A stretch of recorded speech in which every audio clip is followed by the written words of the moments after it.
भारत किसी के आंतरिक मुद्दों में दखल नहीं देता, लेकिन अगर किसी ने भारत के आंतरिक मुद्दों में दखल दिया तो भारत उसे छोड़ता भी नहीं। भारत के बदले हुए विदेश नीति का दो टूक संदेश अब तुर्की को भी मिल चुका है। बता दे कि भारत वैश्विक मंच पर तुर्की को हर मुद्दे पर उठाकर पटकने के लिए तैयार बैठा है। भारत ने ऐसी हालत करके रखी है कि वैश्विक मंच पर तुर्की के लिए कोई भी अच्छी खबर नहीं आ रही, और अब तो लीबिया के मुद्दे पर भी भारत ने तुर्की को वैश्विक मंच पे जमकर धो डाला, जिसे लेकर अब तुर्की अपनी भड़ास निकालते हुए मुस्लिम देशों को भारत के खिलाफ एकजुट होने का आह्वान कर रहा है।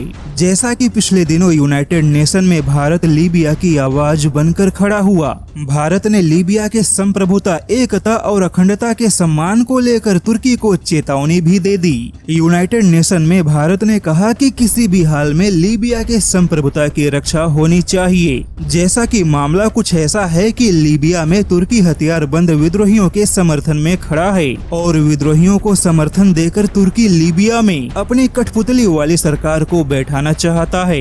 वहीं तुर्की यूनाइटेड नेशन में लीबिया के हितों से जुड़े प्रस्ताव को धता बताते हुए लीबिया में अपनी मनमानी को बढ़ावा देना चाहता है, और इसी मुद्दे को लेकर भारत भी यूनाइटेड नेशन में काफी आक्रामक हो गया।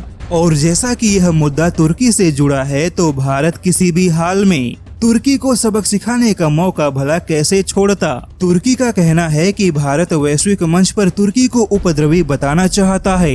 तुर्की ने हैरानी जताई है कि भारत एक एक करके तुर्की के संप्रभुता वाले मुद्दे पर भी दखल दे रहा है, जैसे कि भारत ने साइप्रस, आर्मेनिया और ग्रीस के मुद्दे पर भी सीधे दखल दिया। और अब भारत लीबिया को लेकर भी यूनाइटेड नेशन में तुर्की पर काफी हमलावर है।